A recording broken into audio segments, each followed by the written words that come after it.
Welcome to our pre-Thanksgiving episode of the greatest internet radio program in the history of mankind. It's the reason why everyone should be thankful for the Mike Sasson Show. My name is Mike Sasson. We are broadcasting live from the Mr. Smalls Studio Theater in beautiful Millvale, Pennsylvania. Thank you very much to everyone who keeps listening and keeps watching. Again, you could watch us on Facebook Live on Monday nights when we record live, or you can listen to us Tuesday mornings at 9 a.m. on the River's Edge, where you get the best local talk, the best local music on the planet Earth. Again, 24 hours a day, 7 days a week. We are not taking the day off. Hopefully, you know what? If you're going to do the Black Friday thing, if you're going to sit outside of a Best Buy and wait for like a $3 70-inch television, then you should be listening to the River's Edge, again, at www.riversedgepgh.com. Or you could be listening to any one of the, I think we're up to like 111 or 112 Mike Sasson shows. You can listen to all of them while you're listening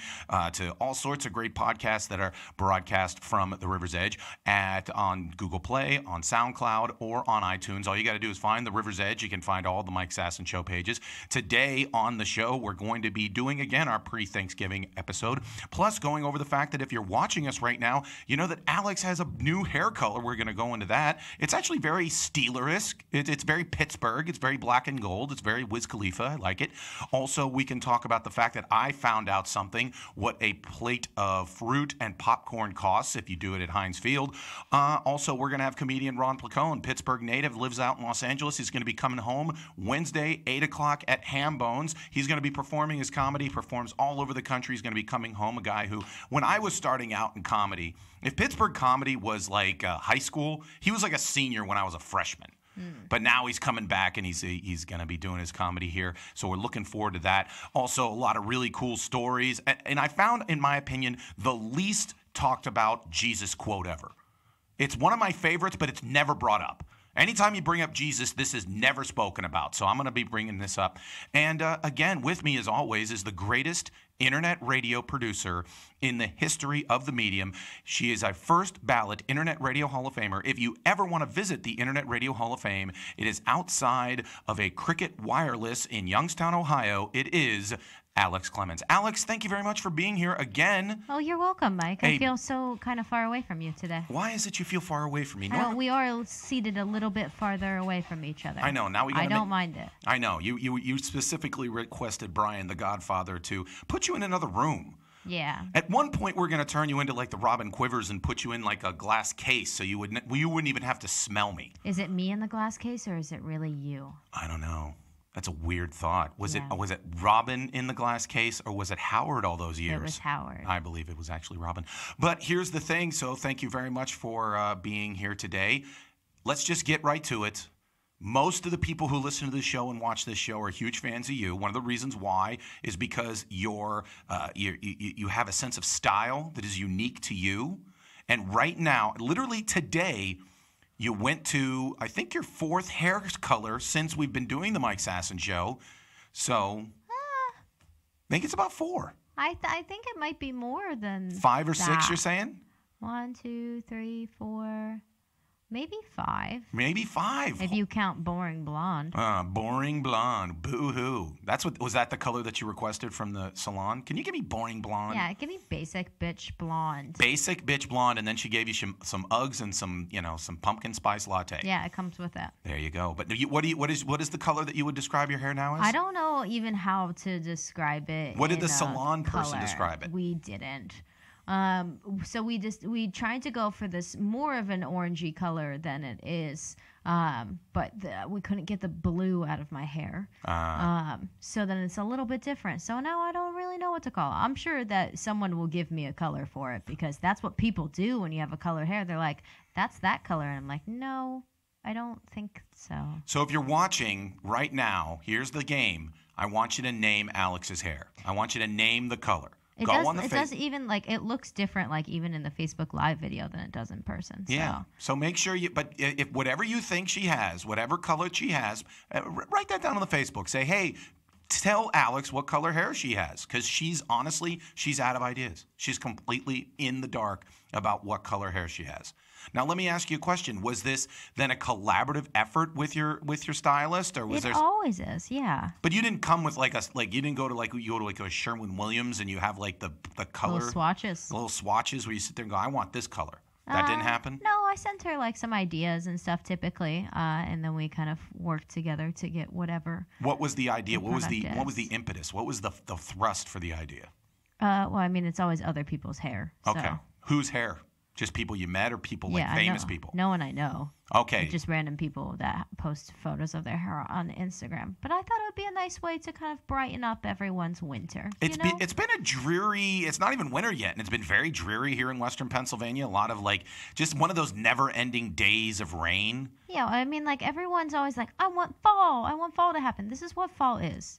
People need to accept that. This is fall. No, fall is 62 degrees, nice crisp air. That's summer. That's not. It's crisp. It's like the leaves are turning. It's just one of those. No, and then it's wearing that's what people expect it to be in an ideal world that doesn't exist. That's fall. Maybe if you live other places that aren't Pittsburgh. Pittsburgh fall is dreary and rainy. People should accept that. It's cold November rain, just like Axl Rose. Yeah, exactly. Yeah, and 12-minute videos. I think that was the initial Fresh Eyes, which, by the way, this week, Fresh Eyes is in honor of the new Rocky movie, Creed 2. I had Alex watch all of the training videos from Rocky. So she's going to give us her take on those, right? Yeah. There you go. She's excited. I can sense she's going to. I'm super pumped. You were doing shadow boxing earlier because that's what Rocky movies do to you. Well, I was getting my hair done. I was like, I need to go work out. I'm going to do a couple laps while it's drying. Mm-hmm. Yeah. Then you're doing abs like you did on the table and all that kind of stuff. Yeah, they thought it was a little weird. But. Yeah, well, that's what we do. Anyways, mentioning getting pumped up, this past weekend was a very special weekend for the Sasson family. I was actually able, because my schedule allowed it, to go to Heinz Field this year and watch my brother, who is the offensive coordinator for the Pine Richland Rams. Finally, I was able to watch him win. He's won 2 other ones, but today, this past Saturday, I watched him win his 3rd WPIAL championship. So congratulations to the Pine Richland Rams. Congratulations to, again, my brother. It's weird because, literally 8 years ago, we were both coaching at Fox Chapel.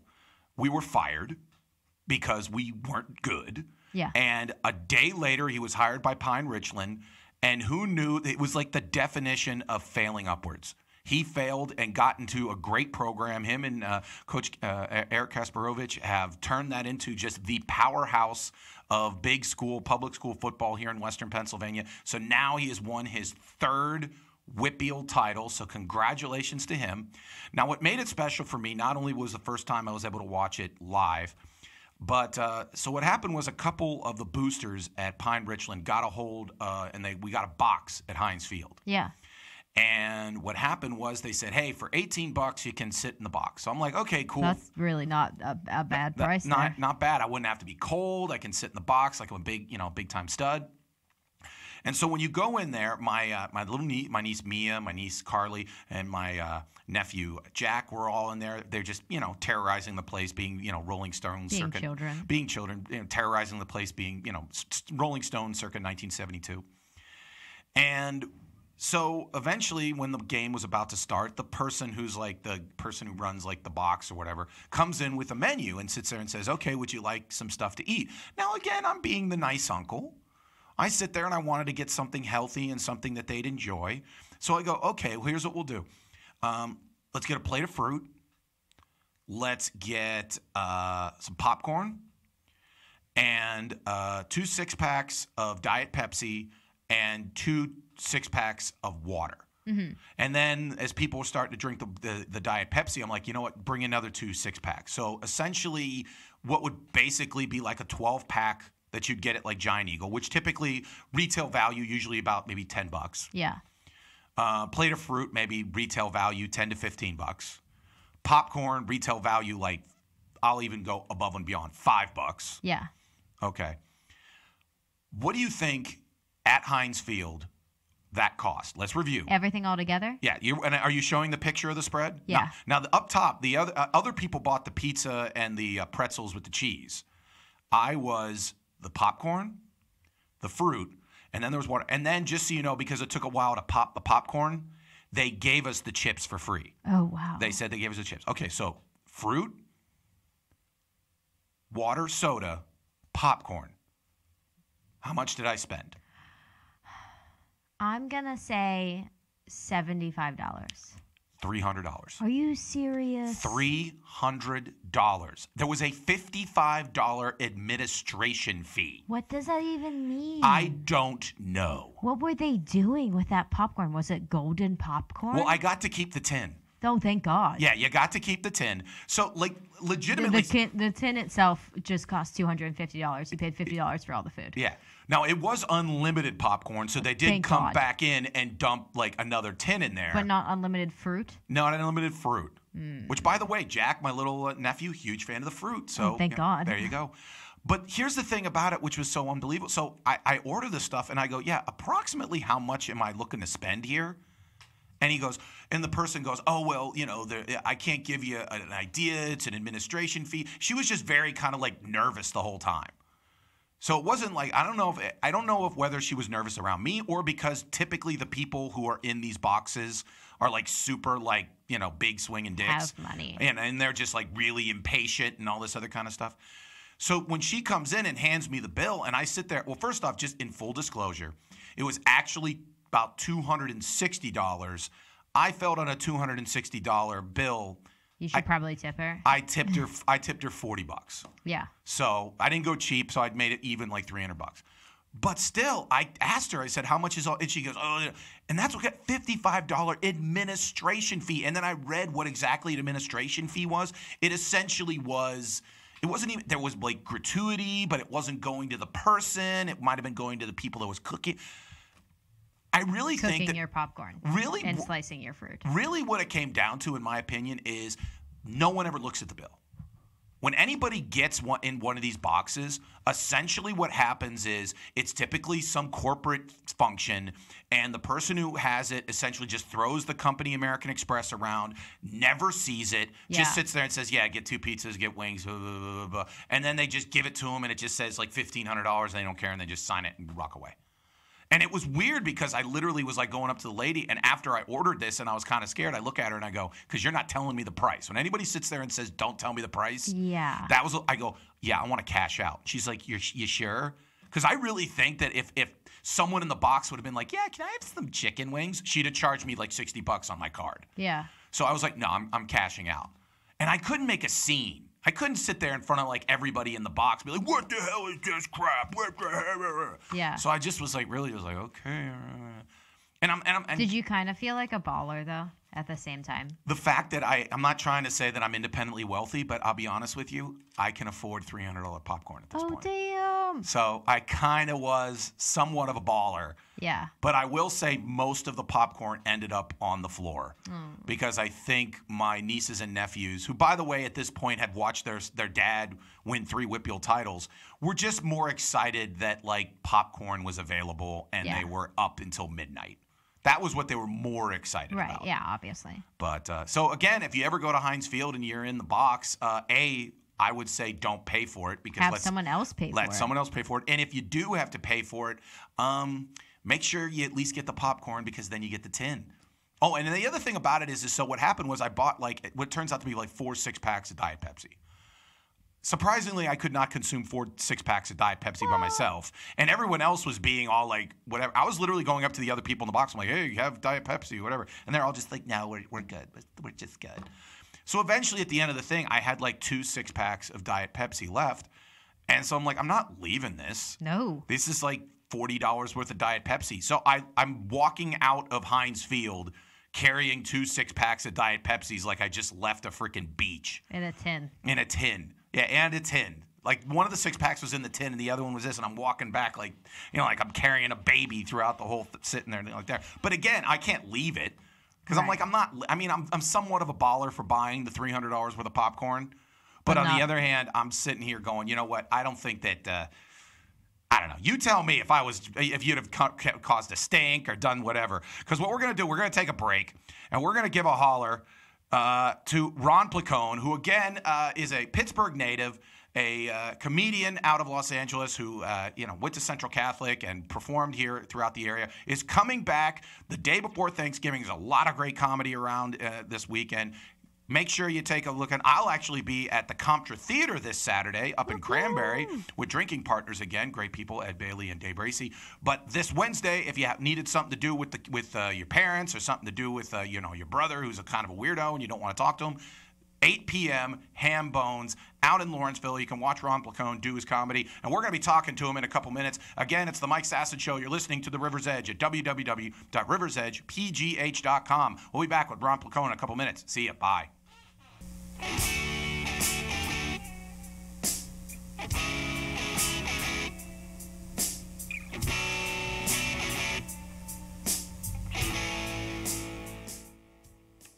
You are listening to the Mike Sasson Show, broadcasting live from Mr. Small's Studio Theater in beautiful Millvale, Pennsylvania. Again, thank you very much to everyone who continues to listen on www.riversedgepgh.com, where you get the best local talk and the best local music. Speaking of local, a guy who initially started out doing comedy here in Western Pennsylvania, Pittsburgh native, eventually moved to Nashville, but now is out in Los Angeles doing comedy all over the country, is a guy who I have the phone with. And the best way I could describe my experience with this guy is when I was starting out, if Pittsburgh comedy's like high school, this guy was a senior when I was a freshman.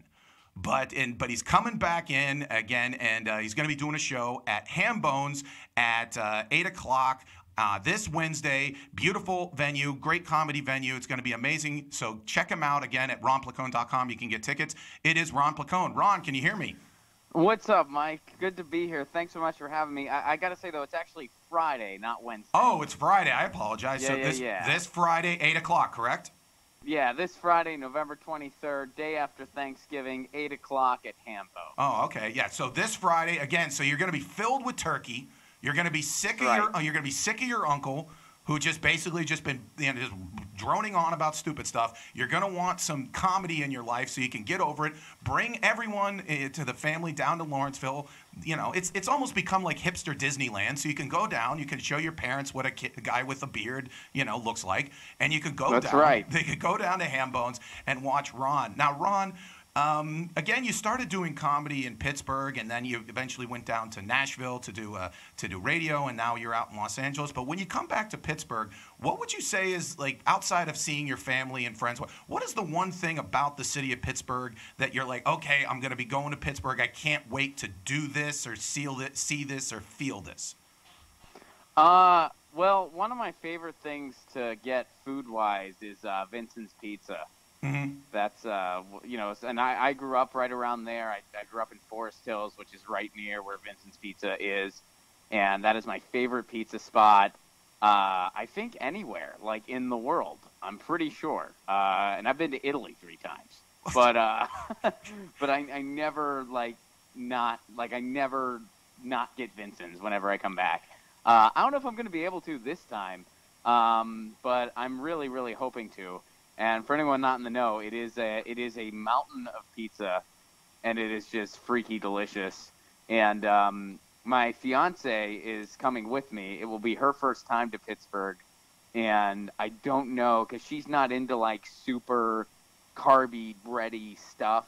Yeah. So I don't know if she's gonna geek out over the Vinnie Pie the way I do, but I'll eat enough for both of us. Well, here's the thing about Vincent's Pizza, because I spent a little time in Los Angeles over the summer, and I've been to Vincent's, and I actually have a story about dealing with Vincent himself. But that is maybe the most un-LA place in the world, is Vincent's Pizza. Oh yeah, Park. man. Dude. It's the definition. I mean, great pizza, but it is the least pretentious place in the history of the world. It totally is, and the prices haven't really changed in 20 years. And I love Los Angeles, don't get me wrong, but good pie is kind of hard to come by out here in my experience. I'm sure I just haven't found a lot, and I haven't tried everything, so I'm not trying to be.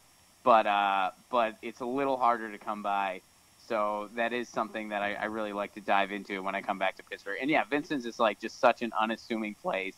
It's kind of still pretty divey. They redid the inside a couple years ago, but it had looked the same for 30 years before they finally redid that inside. So they gave it a facelift. So now it just looks like it's from the 80s as opposed to the 40s. And but it's still as delicious as ever. And yeah, the price it's reasonable.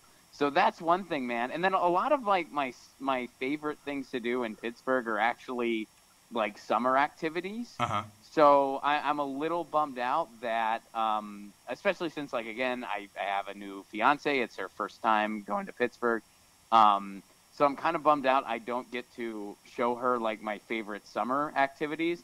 But then I kind of thought about it. She grew up in Cape Cod, Massachusetts. Okay. So I'm worried that, like, some of the things I was really excited about as a kid, she might not be able to relate to the same way. You know what I mean? Like, hey, baby, check it out. It's the wave pool. This is one of my favorite things. Did you have a wave pool when you were a kid? Yeah. And she'd be like, yeah, we just called it the ocean. Yeah, That's just what we the called Atlantic it. Ocean. That's what we call it. Yeah, right. It's like, that's cool. You got a little machine that kicks in for you every 30 minutes. Mother Nature took care of that for us. But go you. Yeah, have fun with that. But yeah, so looking forward to you coming back this Friday to Ham Bones, 8 o'clock. Now, if anyone's ever seen your comedy, I mean, go to ronplacone.com. It's got some great clips on there, and I've actually seen you on television. I have YouTube TV, so now I see the Young Turks and I see all that kind of stuff. So I'm able to see you. Congratulations on your success and with the Jimmy Dore show and everything like that. Now, the thing that gets again, Ron, you're political comedian. Now, one thing that I've had people, and I'm not necessarily a political comedian, but people have come up to me and said, "Oh, you must love the fact of what the news is giving you. Trump must be great for comedians." And I remember Billy Crawford, I was sitting there, someone came up to me and him, and we were talking. He goes, "Oh, you must love Trump and everything." He goes, "No, fascism isn't good for comedy." What is your? I mean, like, obviously from a comedic standpoint, you're like, this guy's giving me material, but for a country standpoint, you have to have like both ends where you're like, wow, this isn't real good, but oh my God, it's like writing itself. Yeah, I mean, Trump. I mean, yeah, he is literally a television character, so you got that going. People. I think it is such a circus at this point. Like when people had the "Not My President" shirts and they brought them back. At first, I was excited because I had my shirt from the Bush years, and I was like, oh, I can wear it again. But then I realized I don't even think that's accurate. It's not that he's not your president or my president or anyone's president. He's not really a president. You know what I mean? Like, he's just a dude that won a bet with his rich friends, and even they're over it. People argue with me about that. Like, people will be like, oh, Ron, he's sitting in the office. He's in the chair. He's a president. And I'm like, that makes zero sense. I could carry around 4 tires. That doesn't make me a car. But, I mean, it's always so absurd, though, that, I mean, in a way, it's like Trump is just a symptom of what's really going on in this country. And, what's really going on kind of gives you a wealth of material because you're seeing all the flaws in our system and all of our worst suspicions about what's wrong with our system coming to fruition. So, Trump himself only gives you so much because that guy was an old punchline before he even got into office. But as far as, like, what's going on, that's something you can never get tired of talking about. Because we got a big old mess to clean up. Well, Mike. that's one we thing got about a big old mess. That's one thing about political comedy or just any sort of comedy is you always have to worry about the fact that, the first person that talks about something or goes with an angle, is fresh, but the 100th person at the open mic who sits there and goes, "Oh, what about Trump?" How do you avoid taking this, sitting there going, okay, that has to be really getting down to writing and working to sit there and go, okay, every comedian it has some Trump material. How do I come out with a fresh angle on this so that when I'm showing up, I don't get people, rolling their eyes saying, "Oh, here it goes again," type deal. Yeah. Oh, totally, man. Yeah, and you just got to have your own kind of take on it. I mean, for me, I do talk a lot about what's going on in the world and politics and that, but I don't talk about Trump all that much because there's just so much going on and just so many other societal things that it's like I'll mention him because, he's the president. Usually if you're talking about what's going on in the world, the president comes up, whoever it may be. But, I just kind of have my own way of talking about him, and then that's it, and then I'm moving on. So yeah, I mean, it's not something I put much, like it's not something I worry about. But, Well, you bring up a great point in the sense that, like, some people talk about, like, okay, well, like people talk about the fact that when, President Obama was around, that, Fox News must, love it, or now that, Trump is president, and MSNBC, their ratings are kind of going up or whatever like that. But on the other hand, if you're really talking about what is, working in the issues with society, really, the president is ultimately just, like I remember, I think it was Bobcat Goldthwait who sat there one time and said that getting mad at, it was when it was the 80s, it was Ronald Reagan. He goes, getting mad at Ronald Reagan for how the country is like getting mad at, Ronald McDonald because you hate your cheeseburger. He's just the corporate spokesperson. So, I mean, it is one of those things of, like, no matter who the president is, these issues that are still being dealt with, it wouldn't matter if tomorrow, if Hillary would have won or if Bernie Sanders becomes president in 2 years, the same societal ills still exist and those problems still need to be talked about type deal. Oh, absolutely, man. And our system is pretty – I mean, we just had a midterm, and it's, tons of votes were suppressed. Tons of people, didn't get their fair shake. I don't even think we know what exactly went down in Florida, and I don't think we're ever going to find out. And, they've been shit in the bed since 2000, and nothing's happened. They finally had that one supervisor resign, but that's about it. So, you're pretty much gambling when you go into a ballot booth in Florida. You're pretty much gambling when you go into a ballot booth anywhere. I'm not saying I don't recommend it. I do. We still got to participate and try to make the system better. But, it's just – we really have a MIC democracy, if you will, and there's some humor in that, I think.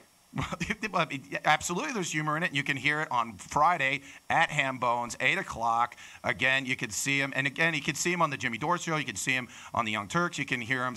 He's been on Sirius XM, all that kind of stuff. Now, you travel all over the country.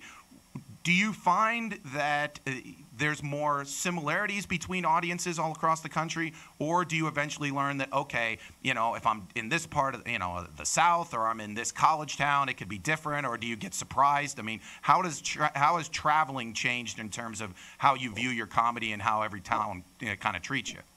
Well, so here's what's interesting. Now, for the first time in my life, I go to a town and it's people that are there to see me. Mm-hmm.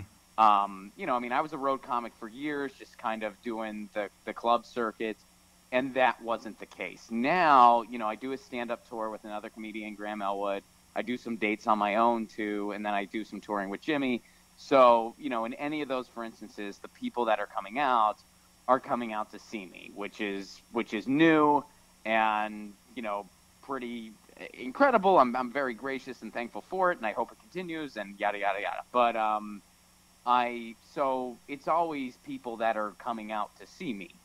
But when I was just on the road doing clubs and stuff like that, it was more the latter. We're not as different as we're told, And even when I was just a road comic, I would talk about being an atheist. I would talk about like I was a little more subtle in the way I would do political material, but I still did it. I didn't back away from it. I would still talk about society. I would still talk about my observations on the world. I would talk about pot. Not that, that's pretty much everyone's cool with that now, but, I never really shied away from the stuff they tell you you're supposed to shy away from. And I've found, and I know I'm not the only one that does this, tons of road comics do the same thing, but if you're just being honest about who you are, people are going to like you. If you're not, people aren't going to like you. No matter what your point of view is, that's always the case. So I always kind of found that whole, this whole idea that it's like, oh, well, this won't play in the Midwest. I've always found that to kind of be bullshit in most cases. Now, that being said, admittedly, did the least amount of tickets we've sold on tour thus far, was it in Alabama? Yes, it was. Alabama, I'm not going to lie. But you know what? The people that came out were super stoked to see us, and, it was still a really, really fun show. And so, yeah, and then, I certainly can't generalize the Southeast because the first show that we sold out on the Progressive Comedy Tour was Asheville, North Carolina. So, I kind of I love touring and, like I've said, I was a road comic for a long time. When I lived in Pittsburgh was when I was, just starting to get on the road full time. And then I was on the road full time when I lived in Nashville. I did have a weekly radio show, but I was on the road a lot. And that was like my main gig. And then, moving to LA, I, tried to become an LA centric guy. And I ended up, I started working with Jimmy and the Jimmy Dore Show and the Young Turks and that. So, I was kind of off the road for a while, and now I'm finally getting back into it, which, I think at the end, Mike, I don't know about you, but I think my favorite thing in the world is still kind of just doing 45 minutes of stand-up. I don't think anything beats it. No, I mean, it's something that you can't describe unless you've done it, and it is one thing to where when you're in that place, and it's hitting, and you've got those people, and it's when everything's, when every beat works and everything like that, it is the closest thing to, I mean, I'm a sports guy, and sometimes you win a game 55-0, and you're in the locker room going, damn, that was easy. And then other times you're sitting there going, geez, we had to kick a late field goal in the overtime to win 3-0 type deal. So, but yeah, totally, man. It is one of those things. But I also, one of the things that I found is sometimes, like you said, like audience, sometimes you do kind of say, oh, well, this type of audience, I don't know how this is going to work. But then you throw a little something out there and it completely hits. And a lot of times they'll come up to you and say, you know what, no, that's why we came here, is because we don't get this here, and you coming here. And then sometimes you'll go into like a city, and you'll look out in the audience and be like, okay, these people will be, these people want me to explore different things and want me to be. And then there's provincial, as you'd think a room filled with people filled with, with camo and red Trump hats would be. So it's weird. It can kind of shoot back and forth depending, and you just have to kind of, like you said, just do you and kind of just go from there. But yeah, I never prejudge, man, because you never know. I mean, especially because it's like you never know. You can't assume what a person feels like. I mean, I remember this was a lesson that was taught to me really, really early on in comedy, and I'll never forget this. I was very, very young. I had only been doing comedy about a year or two, and, I was really nervous. It was one of my first MC gigs.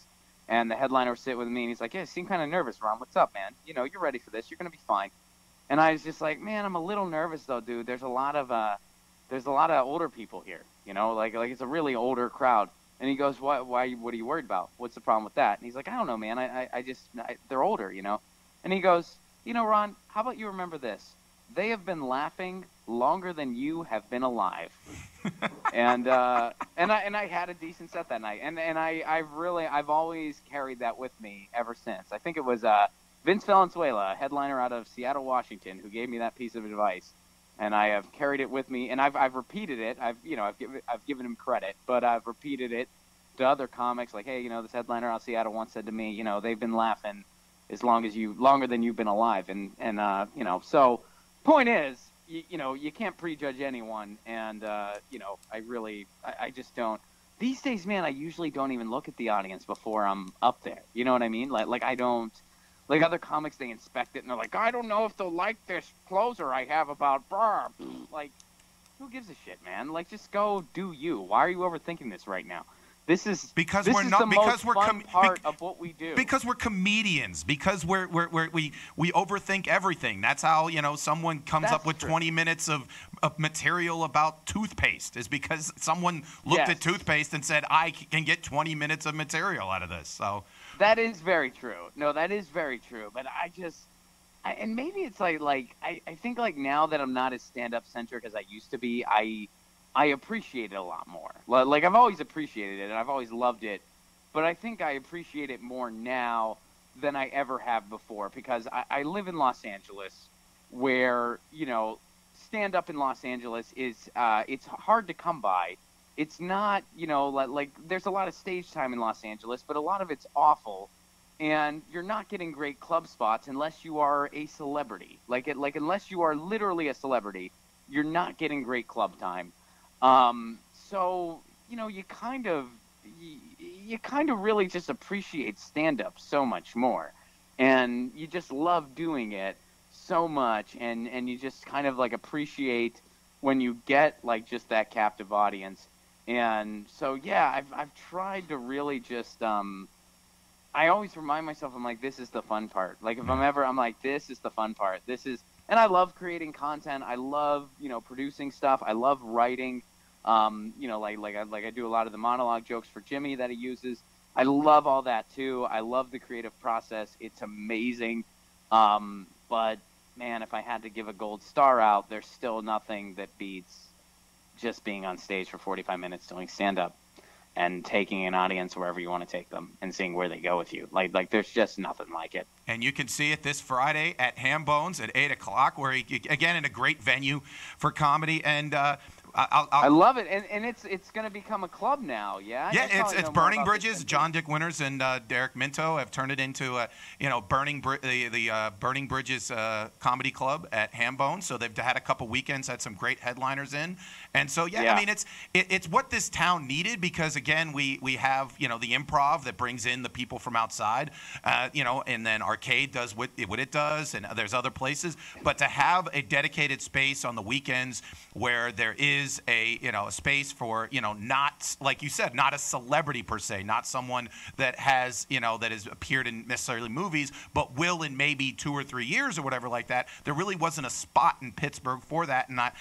I'm looking forward to that growing and becoming a great thing. Now, speaking of, dude, it's such an overdue thing, because I mean, I remember I was around back when the Funny Bones were still around. Yeah. So I remember when there was like the Funny Bone and the Improv. And then the Funny Bone branched off into 2 satellite locations, and putting the Funny Bones in the suburbs did not work. And that's, and the Funny Bones eventually just kind of went away. So yeah, for a long time, the only game in town was that Improv, which it's weird for a mid-sized city like Pittsburgh that there's no real club venue for like up and coming acts or road acts that aren't as established as celebrity names. So yeah, it's really cool. When I heard the news about that, I was like, oh, that's really awesome. That's a killer idea. And like you've said, I mean, Ham Bones is such a cool space. And yeah, I'm excited to be going back, and you can get tickets at ronplacone.com. Absolutely. Ron, thank you very much for spending a couple minutes with us, and looking forward to us. And also, just so you know, I do quote one of your things that you said to me once a lot of times, is we were talking about just like we're with a group of like comics, how we stand outside, and you just looked at all of us, and you just went, guys, all we are at the end of the day is just content producing assholes. That's all we are. I don't remember that, but that's great. Thank you for repeating that. But it's true. I mean, that's when you go into the entertainment business, you're like, well, do you need something to write? Do you need something on TV? You need something on the radio? You need something? What do you need? We're like sitting on the side of the road. We're like, hey, come here. What do you need there? But that's awesome. I'm glad you appreciated it, man. I did appreciate that, Ron. Thank you very much. And hey, again, this Friday, 8 o'clock at Ham Bones. Go see Ron. It's going to be a great show. Thank you very much for spending time with us. Thanks a lot, Mike. All righty. Again, that's Ron Placone. See him this Friday at Ham Bones. We'll be back with Alex's bar thoughts and experiences. You're listening to the Mike Sasson Show at www.riversedgepgh.com, broadcasting live from Millvale in the beautiful Mr. Small's Music Theater. We'll be right back.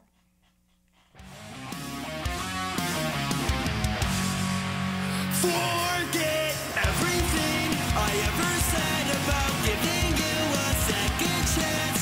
You know I've never been too fond of liars.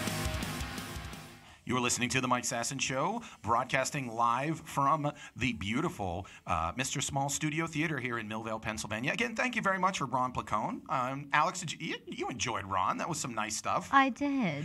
I liked the advice that he was given. Yes. About the older people. That was so cute. Wasn't it? Yeah, I almost cried. I had different advice one time. Most things with old people, I cry. I know.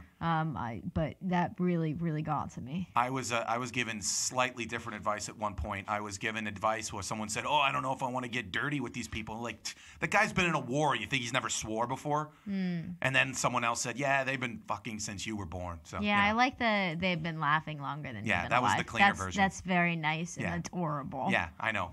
The people I hang out with are terrible people. But again, Ron is not a terrible person. He's a very funny guy. You just heard it again this Friday at Ham Bones. Now, just the story with Vincent's. Like I told you that again, if you've ever had Vinnie Pie, you ever had Vinnie Pie? I've not. I don't have pizza very much. It's a it's the definition of Pittsburgh. It's just a pie for a guy who just sits there and doesn't care that this is going to be 5,000 calories. It's a thick pie, great sauce, everything like that. So my first job out of college was with Coca-Cola. Yeah. And there's 3 divisions of Coca-Cola. There's you either sell to what they call like Category 1, which was like big stuff like Giant Eagles and Walmarts and all those kind of things. Then there was Category 2, which was convenience stores and like drugstores and stuff. And then Category 3, which was cold drink, which was like restaurants and stuff. Yeah. I was a Category 2 salesperson, Okay. which means I sold to like Rite Aids and the Cheetses and stuff like that. So I get a call. This is my 3rd week into working for Coca-Cola. I get a call from the head of the division. Okay. So I'm figuring this is how they're going to fire me. Oh. Okay, I'm 3 weeks in. I'm 3 weeks out of college. I got a job, and the head of the division is calling me up. He sits there and says, Mike, I heard you're a pretty big guy.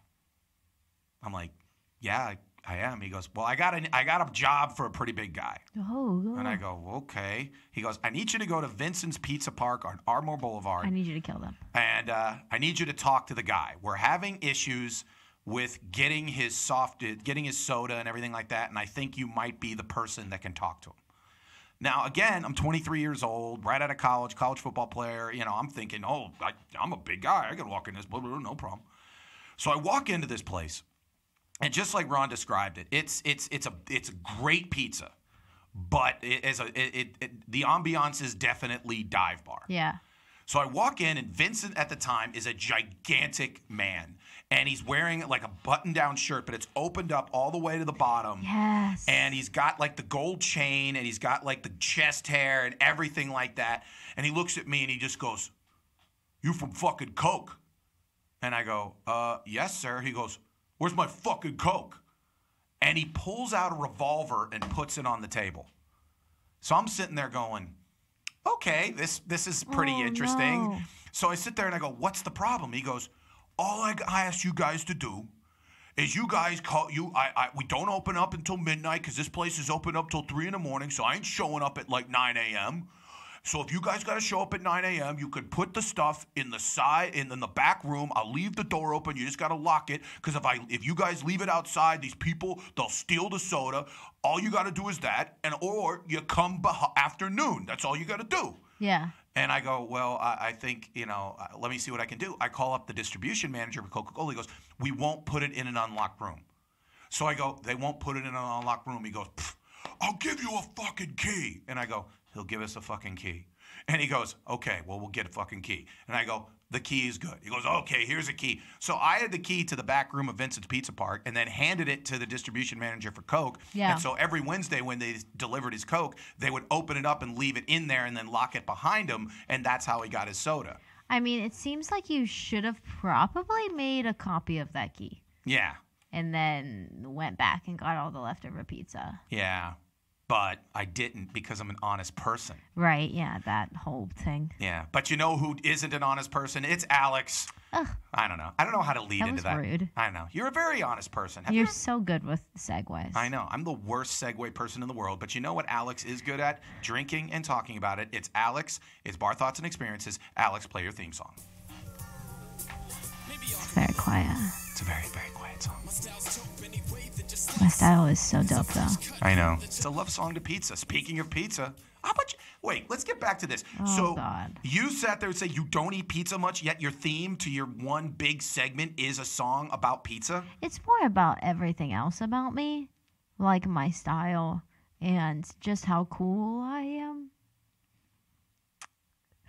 Bar It just Thoughts- so happens to also have pizza in it. Okay. Bar Thoughts and Experiences with Alex. Alex, what's today's bar thought about? All right, Mike. So I went out this weekend.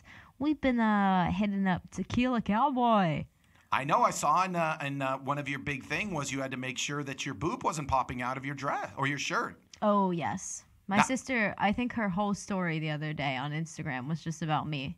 It was cute. I know, but 'Cause it was you were about me. doing dancing. You were trying to be as violent as possible, but watching the chest to make sure you didn't have boobs popping out. Yeah, because that well- has to be as a concern. What wasn't on her Instagram story is the very first time I tried that, my boob did pop out. So we had to make some modifications to my outfit. What were the modifications? You have to just tighten the straps. So they were very uncomfortable, or mildly uncomfortable. But my boobs didn't pop out. I was like, all I'm going here for is dancing, so I need to make sure that like I'm cool. Okay, so you were going to dance, but but if some hot dudes showed up, then you'd be all into them. But like that wasn't the point for this weekend.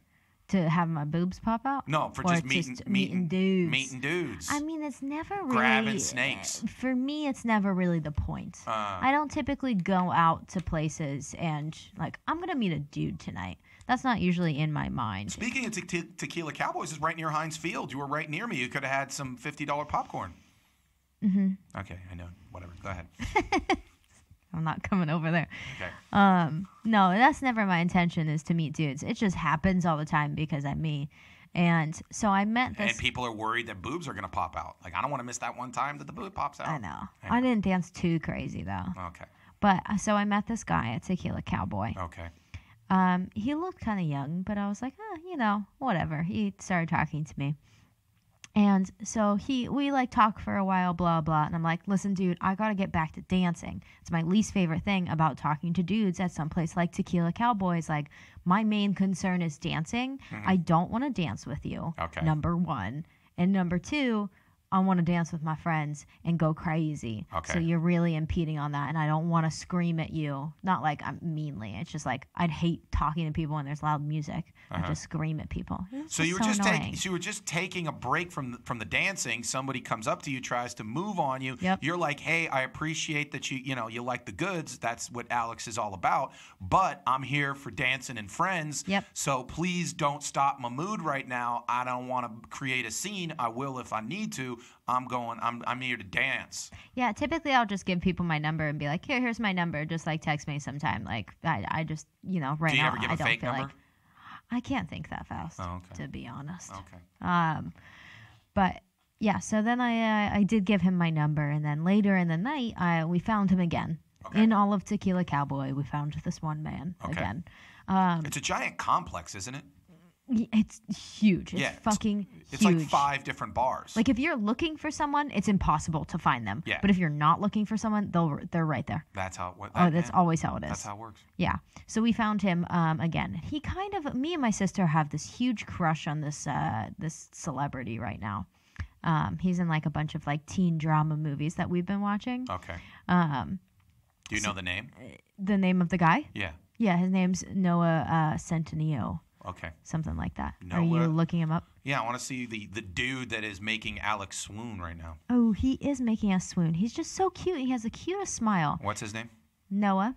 What is it? Noah. Noah? Noah. Have you ever met anyone named Noah? Yes, Noah. Okay. Centineo. Centineo. C-E-N-T. I see him. Okay. I see him. And he is just so cute. Oh, I don't know. If you watch a movie with him in it, yeah, Mike just showed me just the wonder. He just has a great smile, does he not? I don't know. He looks odd. Go ahead.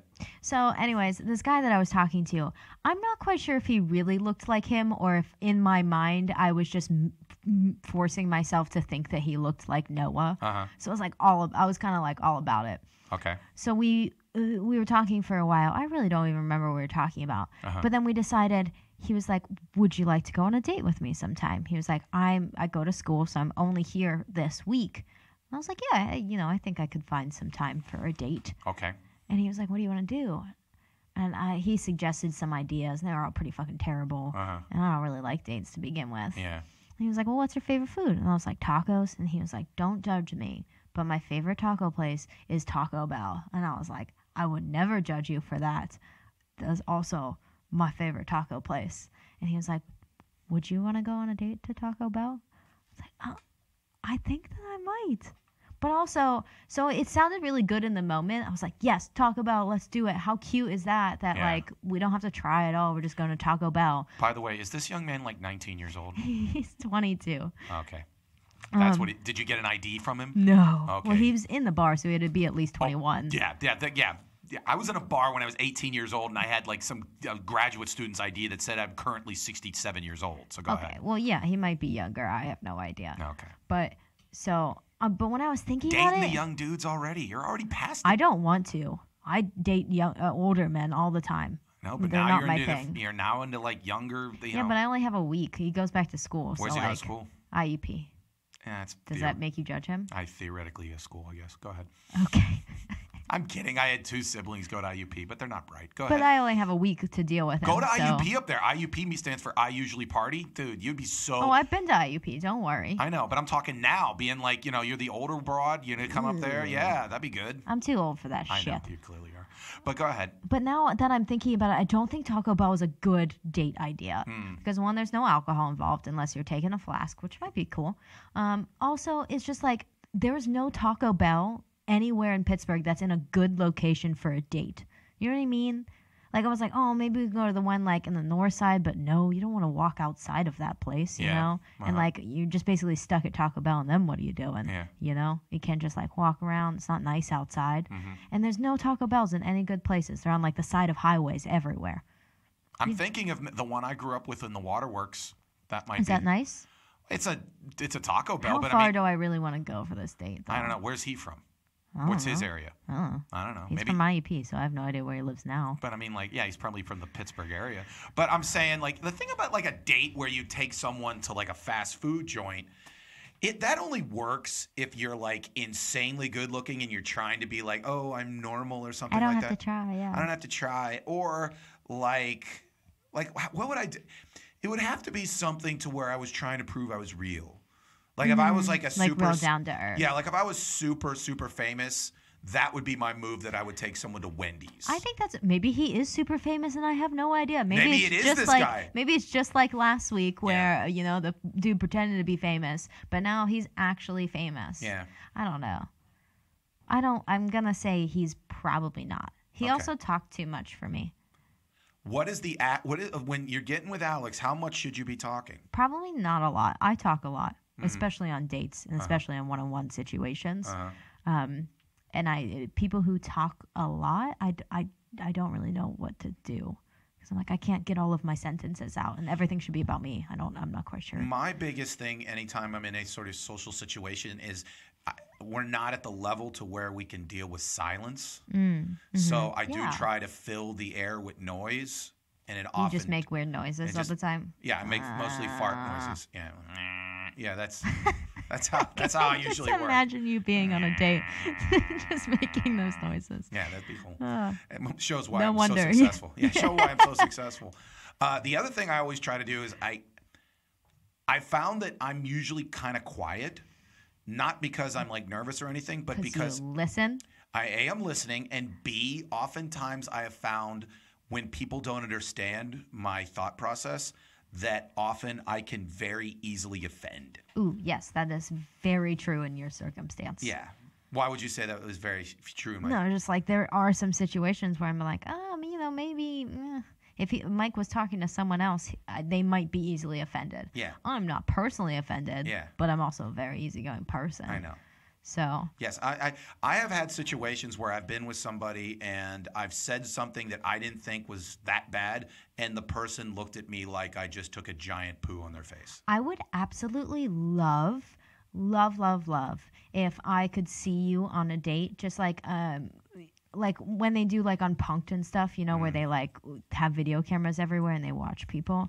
Like I would just like to do that and then be able to like talk to you while you're on your date too. Yeah. Oh, that would be fun. Yeah. Can we do that? No. That should be a segment of our show. Let's not Mike do goes that. on dates. No. And Alex talking to him, and you're just like, you're ruining it. She's bored. Yeah. Say something funny. Mm-hmm. You would shut Or her. maybe I'd help a whole bunch, and you'd thank me for the rest of your life. I think we should try it. I think everyone that's watching or listening right now, if you want us to do a dating show with Mike where he goes on dates and Alex watches and says things in his ear, vote and say that you want that. Yes, and then I will ignore them because this is my show and I'm not doing that. Nope. Anyways, thank you very much, Alex, for welcome. your bar thought and experience for this weekend. Next up is my segment in which I, perfectly sober, think of stuff. It's called Hot Takes. Play my song. Do it now. You make me feel bad that I can't think of things when I'm sober. I know. It's the kind of genius that I am. It's really weird. I can think of things when I'm sober. Aren't I cool? No, I know. I'm cool. Anyways, as I spoke before, Jesus is very popular, and everyone always has quotes from him. Like, and they're always very kind of like, quotes that I don't think he said, or quotes that like make kind of paint him like it's somewhat in a bad light and stuff like that. Yeah. Because a lot of people who I think try to use his name to like basically just sell their own ideas. But they were talking to Stephen Colbert, I mean, one of the Stevens. And he's a devout Catholic, and they talked about one of the things is how did he become a devout Catholic? And he goes, well, during my early 20s, I actually, lost my faith. And when I was walking the streets of Chicago one time, someone gave me like a mini Bible. And in it, all they had were you would turn pages to a certain thing you were feeling, and then there was a quote from Jesus that helped you out. Huh. And so he sat there and he talked about anxiety. Okay. And so he opened up, and this was the quote about anxiety. So it says, it was from the Sermon on the Mount, and it contained the verse, "Therefore I tell you, do not worry about your life, what you will eat or drink, or about your body. What you will wear is not life more than food, and the body more than clothes. Can any one of you, by worrying, add a single hour to your life?" Ooh. So essentially, he's more or less saying the same thing I say at the end of my set, which is basically you got to not give a fuck. Yeah.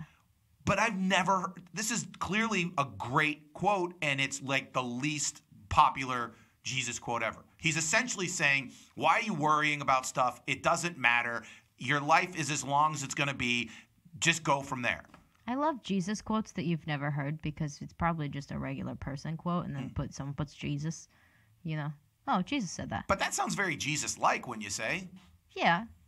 I could probably write a quote that sounds Jesus-like. All right, right now, write a Jesus quote. He who smelt it dealt it. There, boom, win, victory. Okay, next. Yeah, I think you just have to start all quotes like that. Yeah. He who blah, blah, blah. Yeah. He who goes to Tequila Cowboy shall let Alex dance. Here you go, boom. Second one. So I'm in Gecko, and I'm getting my morning cup of coffee. And how I take my morning is I put like a little bit of like artificial sweetener and a little bit of like skim milk in it. Ew. Whatever. I know.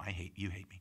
Anyways, so I'm watching this guy, and he's got a big old thing of coffee, and he legitimately pours half a container of sugar in it. Okay. And like most of the creamer available for free. Like this guy's getting it. Then he takes a little sip of it.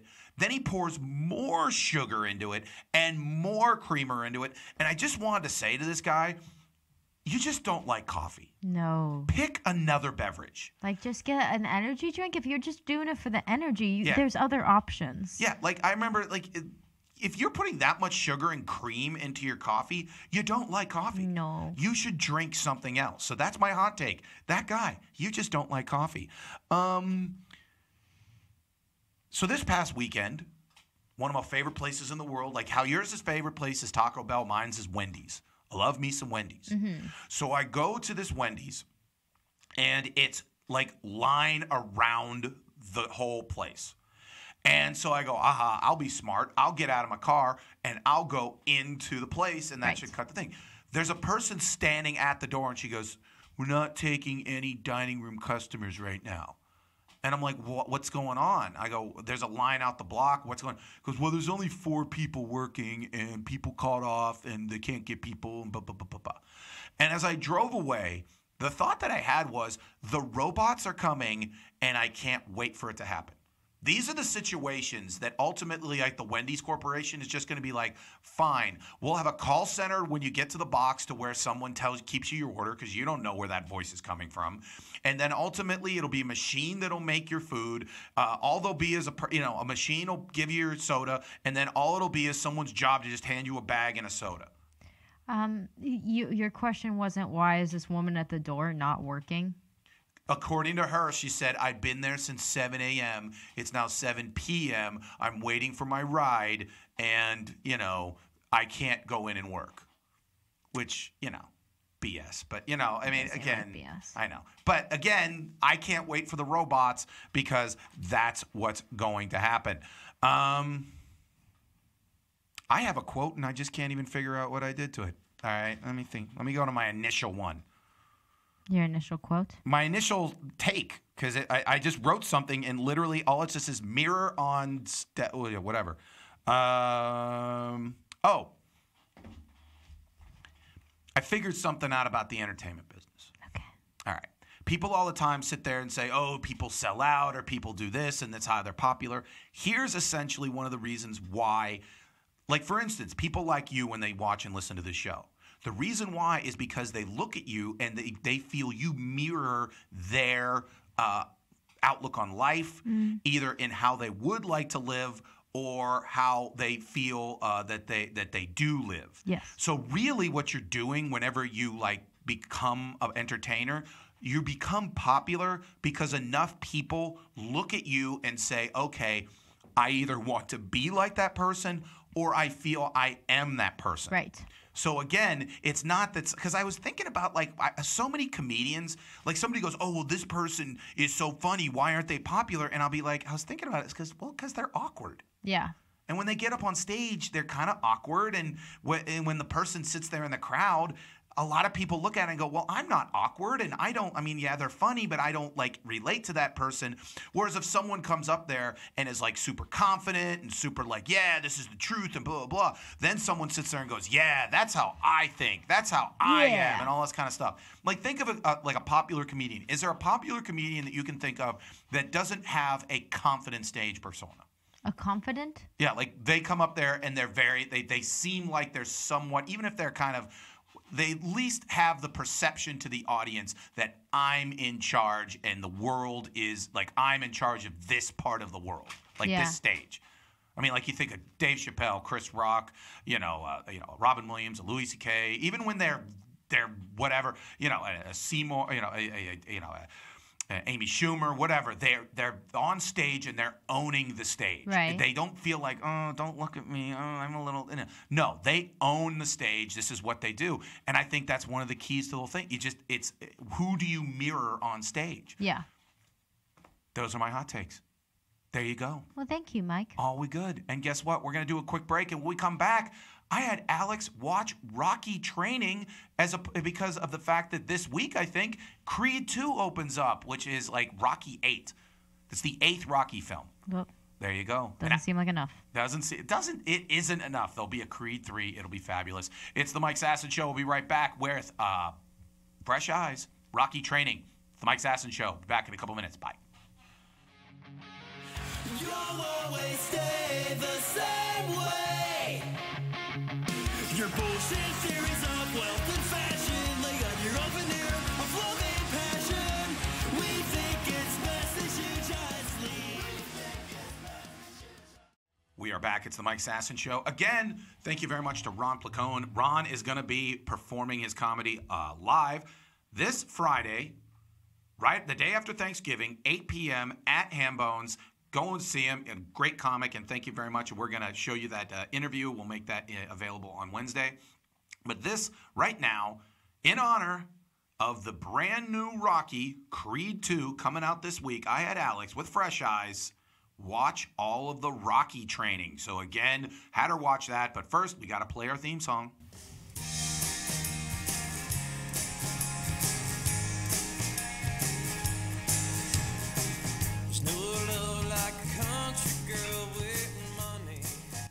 So again, it's Rocky 8 actually. It's called Creed 2, but it's actually Rocky 8. Michael B. Jordan, who again proves he's a movie star. He's playing Apollo Creed's son. They got Ivan Drago's son. You got Dolph Lundgren's in it. Sylvester Stallone's in it. It's getting the reviews where basically everyone's like, hey, if you like Rocky, you like this. And guess what? I like Rocky, so I'll probably like this. So going to be excited. Now, again, with Fresh Eyes, I couldn't have Alex watch like a whole movie. No. Or watch like multiple movies. So I basically just had her watch the part that pretty much everyone remembers about Rocky, and that is the training montages. Now, Alex, have you ever seen a full Rocky movie? No, I've seen parts of a lot, but I don't think I've ever seen a full one. Okay. So again, I showed you, it's about 15 minutes, all the montages. 15 minutes. I just want to emphasize that part of it. 15 minutes. 15 minutes of training. So we watch Rocky 1. With the same music. Well, through all of it, basically. They switched it a couple 15 minutes. Yeah. Okay. So, the first one from Rocky 1. A couple things about that. First and foremost, it did win Best Picture. So that was a movie that was it was an independent movie, only made for about $1 million. One of the most interesting parts about that training sequence is when he's running through the market in Philadelphia, they didn't get permission to do that. Oh. So legitimately, all they did was said action, and they had the camera in the back of a van and had him running through. And so if you look at the faces of the people, they're all just kind of like, who's this weirdo? Aw. But one of the people didn't know what was going on and just figured it was funny and just ran up to him and threw him an apple. So that part where they did that was completely unrehearsed. That was just a random guy in Philadelphia who saw this guy jogging and threw him an apple. Now he's famous. And now, no one as knows the guy who threw the apple. I bet you he does have a bus tour where he talks about him throwing the apple and all that kind of stuff. Which it's on a plaque at whatever little market he owns on that street. But I would say that one of the things that I thought was interesting is it's kind of the weird thing about movie making is how much everything they plan. But Orson Welles had a quote where he sat there and he goes, all a director does is just is organize mistakes. Yeah. And again, it was something that they had not planned, but they did that. Now, the big finale, which has become one of the most famous scenes in the history of movies, was him on top of the art building. And so many people that I've known have actually made that run and jumped up on top of there and done the Rocky, dumping up and down and all that kind of stuff. And it's one of the most famous scenes in the history of movie making, all that kind of good stuff. And also the other thing that I didn't know, that the whole montage of somebody getting better and doing all that kind of stuff was actually kind of invented by these movies. Huh. They had never really seen it.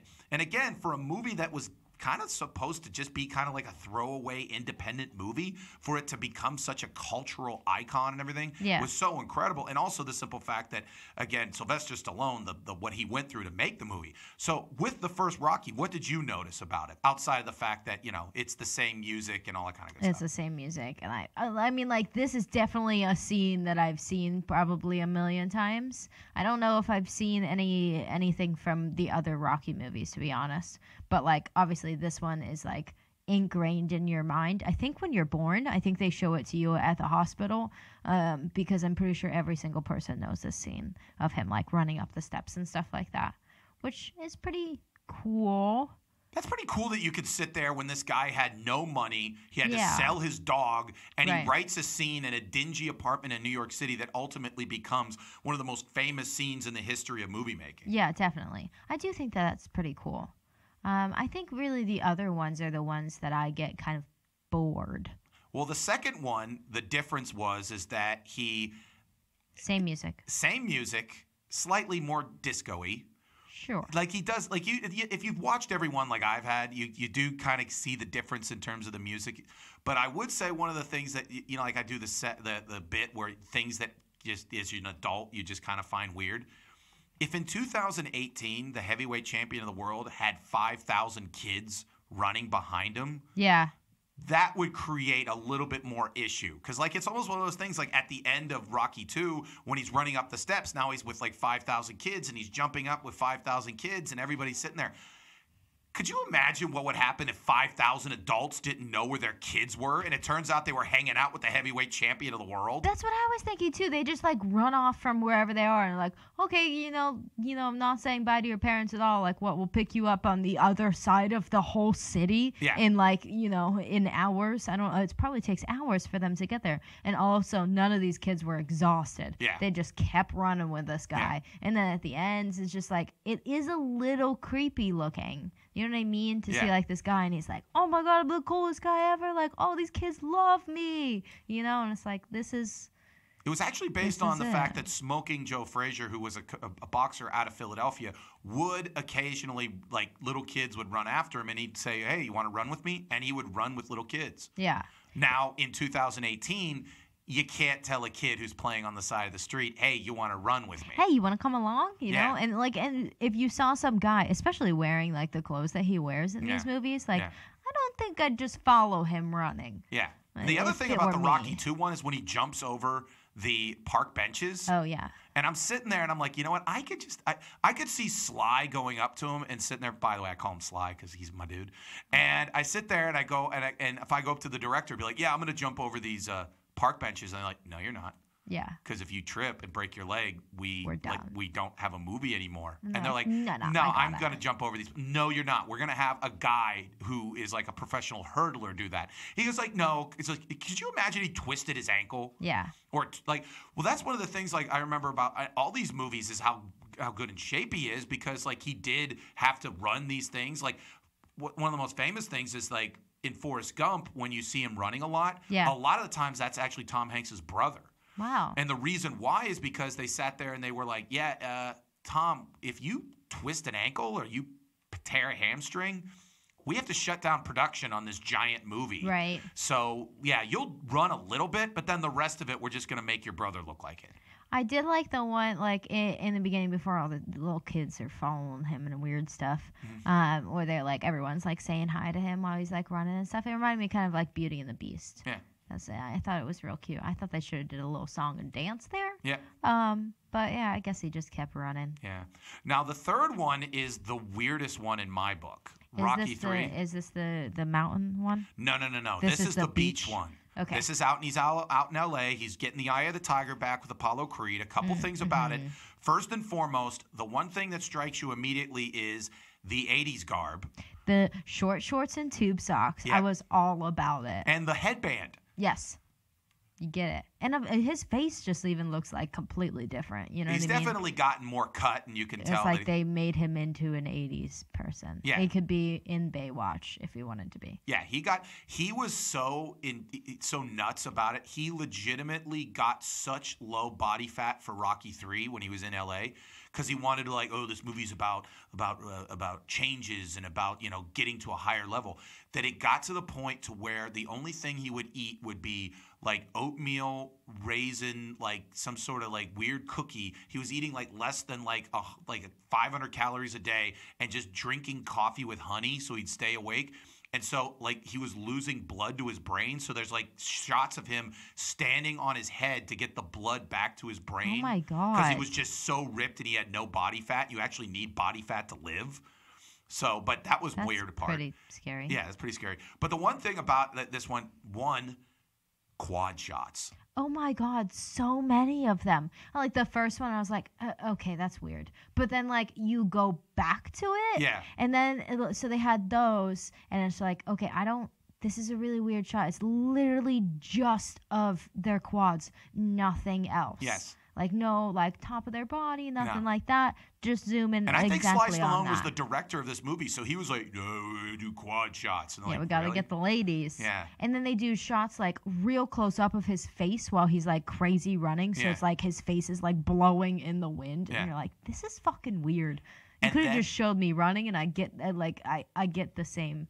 And thing out of then it. maybe one of the most homoerotic scenes in the history of major motion picture. Agreed. Sylvester Stallone eventually beats Apollo Creed, Carl Weathers, who, by the way, was a defensive back for the Oakland Raiders. So in no way would ever Sylvester Stallone beat him in a race. But eventually, Sylvester Stallone beats him in a race, and so they decide to jump into the ocean Yep. and hug. Forever. They don't just hug once. Yeah. They go back to it. Yeah. They separate for a couple seconds Yeah. and then they go back to hugging. And it's like it's super Homoerotic. close. Yeah. It's very much. And they're both like sweaty from running. Yeah. They're like, we're just super jacked dudes wearing super small shorts. and we're hugging in the ocean. Yeah. I it's- beat you in a race. Let's jump in the ocean and hug. Yeah, it was a little strange. Yeah, it was a very straight. But no, this movie was a I remember when it was in kindergarten when this movie was out. And I didn't see it. I went and saw Annie because my sister wanted to see Annie. So everyone made fun of me that I saw Annie instead of Rocky 3. And they're like, you don't see Rocky 3. I saw Rocky. Now seeing this, Annie was about a street urchin who, lived in New York City. This is about a guy and another guy who physically embrace after running in the ocean. Maybe they hadn't heard of high fives yet. Maybe that wasn't a thing. Yeah. So who knows? So then you go to Rocky 4. That's the one in the mountain. The mountain. Which, okay, I'm just saying, I to this day will always sit there and talk about when someone needs to work real hard. I will always sit there and be like, you know what you got to do? You got to go Rocky in Russia. Because there is nothing more like intense than that scene, because they throw away Gonna Fly now and they go to like Hearts on Fire, which when I'm in the gym and I got to do like crunches or for like a long time, I put Hearts on Fire God. Extended on my there, and I'm Extended. there. There's the extended Jesus. version. Yeah. And then also, I don't know if you got the metaphor, because he counterbalances him and Dolph Lundgren, because he's talking about, Dolph Lundgren has a control economy and he's from the free market, and so he doesn't have the wherewithal. Everyone's like surrounding him and taking care of him, but then Sylvester Stallone is by himself, aka America, that only is driven by his own will to succeed, eventually reaches the top of the mountain. He runs up a fucking mountain. Yep. He runs up a mountain. And he runs away from the Russian guys in the Mercedes-Benz. And then he's literally on the top of the mountain, just like super narrow pathways and stuff like that. And he's just like, oh yeah, I'll just run up here and like, oh look, I'm on the top of a mountain. Yep. You're like, what the fuck? It was all a giant metaphor. It's because he grew a beard. Yes. That was the pushing force for him to run up that mountain. So you're saying of the 4 movies, you're saying him with the beard was studliest? Hell yeah. Okay, now, wasn't it cool when he had like the picture of like Dolph Lundgren and then he rips it down and then all of a sudden he has the beard? Did you see that when he's like sitting there and there's the picture of Dolph Lundgren on the thing and he rips it down and all of a sudden you see the beard? No, I don't remember that. Because you were too freaking enjoying his jackness. But tell you right now, one thing was weird was always Talia Shire, his wife, was always watching him work out. Yeah. Have you ever? Cute. She was supporting him. Have you ever? Well, in Rocky IV, that's a big thing. He wasn't supporting him, then she was, and all that kind of stuff. Okay. But okay, have you ever watched a dude work out like that? No, I don't really. Well, you do ever want to sit there and watch? Who works out. But would you ever sit there and be like, if your dude was like that ripped, be like, yeah, I'm gonna watch him do crunches? Every once in a while, and just like peek my head in. That's what she basically did. Yeah. You just peek your head in and you're like, you got it, girl. Yeah, go get him. Yeah.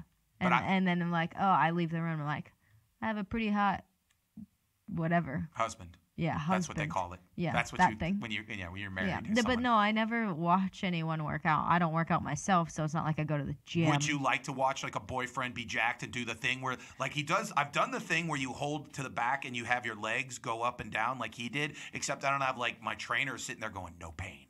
Right. No pain. Maybe you need that. I need that. I need a dude to just sit there while I'm doing crunches and someone telling me no pain. Yeah, I might watch that. Okay. But not all the time. I don't want to be there all the time to support them. How about me? Would you sit there and tell me no pain? No. Oh, sorry. All right. Then there's Rocky. Then they skipped over Rocky V because he didn't even do training, and it goes right to Rocky Balboa. Rocky V, he's like just already set. He's ready to go. Yeah, he's not. He doesn't box. He has Tommy Gunn do it. It's a terrible movie. They don't even admit. It's like Godfather 3. They don't even admit it happened. Okay. All right. So then Rocky Balboa happens. He's like 60. He's gonna fight somebody else again. So now he's back at it. What did you think of that one? Well, he's like the little dog and stuff. Oh yeah, I thought that was so cute. I mean, you're like, oh, okay, he's older now, and it's like I don't know, he's gotten to a different level. Yeah. And now he's like, I'm gonna train, but I'm gonna train with this cute little puppy. There you go. And the puppy gets jacked too. Yeah, the puppy's wearing the shirt. The only thing is, I get a little the one scene in it. He's like running, and they go up to that place. Up the steps, and the dog's with him, but like it looks real cold outside. Yeah. And the dog looks kind of sad. Yeah, because it's snowing and he's old, and he's like, I'm not fighting. Why are you making me do this? Yeah, and he's like, okay, I didn't want to run in the cold. Why'd you make me come here? Because it was either that or death, because he was at the pound. Yeah. Yeah. So overall, what did you think of these scenes? I wish it wasn't 15 minutes long. Okay. I wish they would have used maybe just one other song in this 15 minutes so that I wasn't listening to the same song over and over again, because that really made it a little less pumped up. Also, watching someone work out for 15 minutes is not my ideal thing to do. Okay. But didn't you want to like go out and do push-ups or anything? Really not. Oh. Yeah. Some people do. Some people say that. Like my sister sometimes will just put on a workout video. Just like she's not working out, but she'll put on a workout video and she's like, all right, let's go. Like I'm pumped up now. Like I want to go work out. It's inspiring to me. It's not ever inspiring to me. I know. I'm not at that stage in my life yet where I'm like you should watch desperate. Film. You should watch film of like John Belushi chug like a whole bottle of Jack Daniels and then go out and drink. Yeah.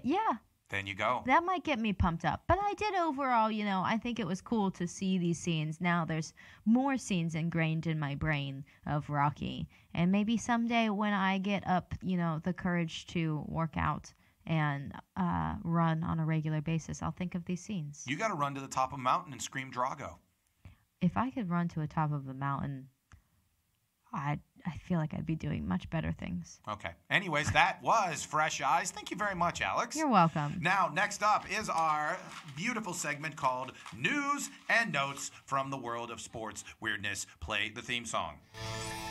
It all starts now. So this is a kind of an odd thing that happened recently. Apparently there's like professional darts players, and apparently they... Oh, I get that. Do they make money? I guess over in like Scotland, it's weird because they, it's Scotland. What are they gonna do with their lives? Scotland. Yeah, and anyways, That was my That was Scottish your- accent. Did you hear it? I know Scotland. It wasn't even. It was just your accent just going Scotland. So anyway, Scottish dart player Gary Anderson defeated Dutchman Wellesley Harms 10-2 to earn a spot in the quarterfinals of the Grand Slam of Darts, but the match was not a whiff of controversy. In a post-match interview, Harms claimed that he wasn't able to play to the best of his abilities because there was a terrible smell on stage that came from the ass of his opponent. He's claiming that his opponent was farting to destroy his concentration level, and he's claiming that farting and that malodor defeated him, not his opponent. I'm sorry, but if you are not good enough at darts to play through the smell of farts, I don't think that you should be a professional dart player. You know what?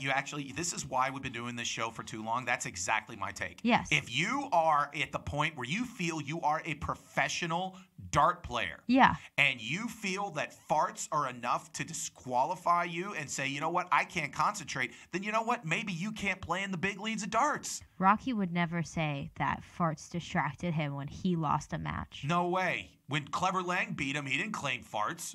No, he claimed that he didn't have the eye of the tiger, and then he got the eye of the tiger, and then they shot quad shots of him, and then he went and hugged a man in the ocean. He's better than that. That's why this guy is a tool, and I'm glad that he lost. Fuck this guy. Fuck this guy hard. No one fucks him. That's the problem. Anyways. For sure. Anyways, so something else that's happened recently. Again, millennials always take it on the chin.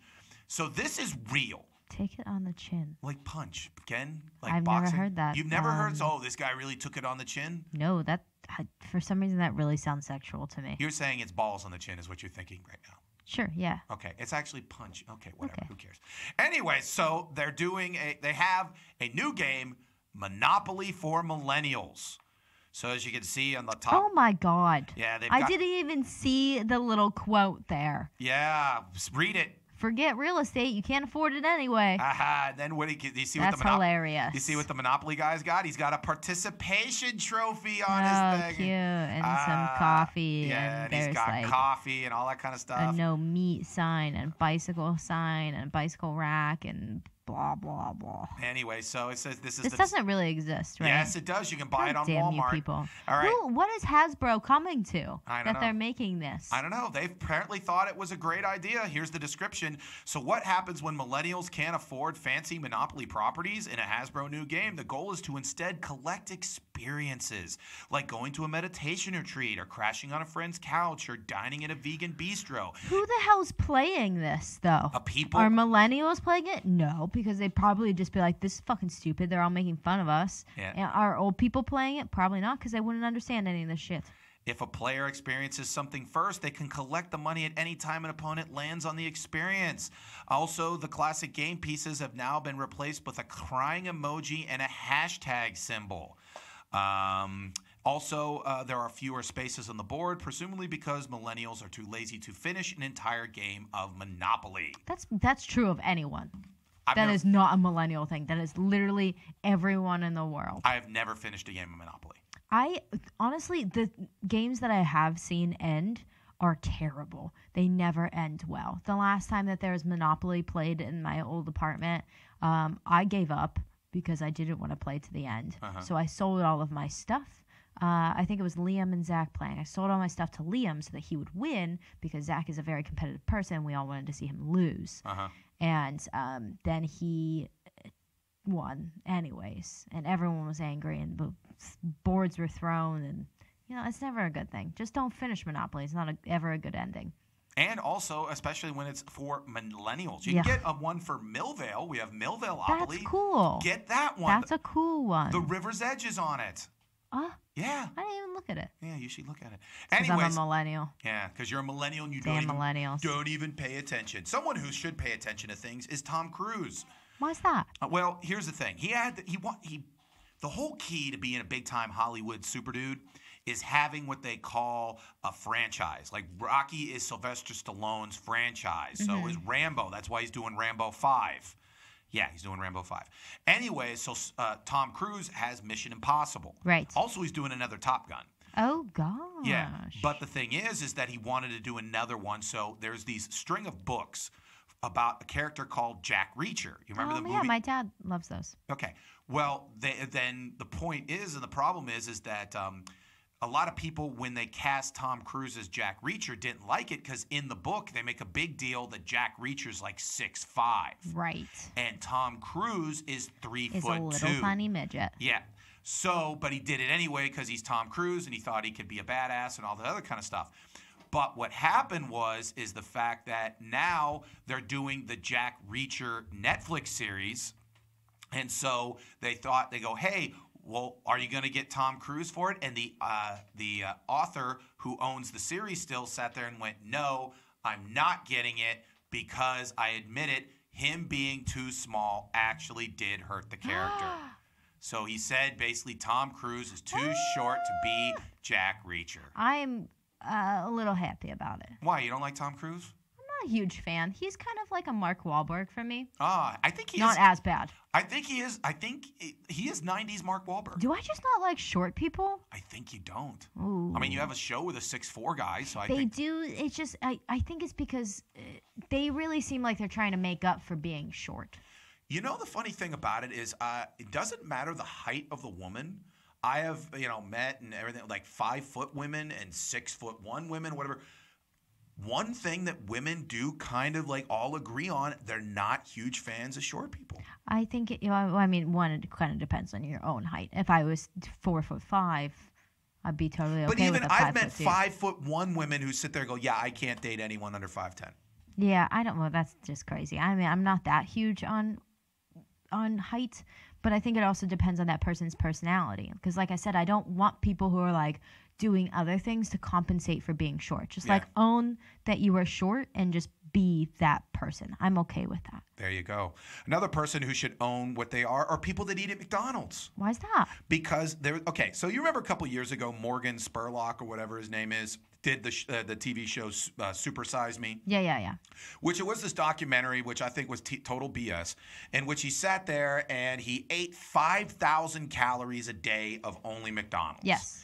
And he gained like 30 pounds and his blood pressure shot up and all these kind of people. And everyone was sitting there going, see, this is what happens when you eat McDonald's. It's poison, blah, blah, blah, blah. Mm-hmm. Now, it did actually do some good things because they actually now have like the calories at McDonald's and all this kind of stuff. Mm-hmm. But this British like weightlifter guy sat there and wanted to make a point. So for a whole month, all he did was eat McDonald's. Okay. And you can see the before and after picture. What did he eat at McDonald's? Everything on the menu. Oh, okay. But what he did do is he said, okay, I started out with 2,500 calories.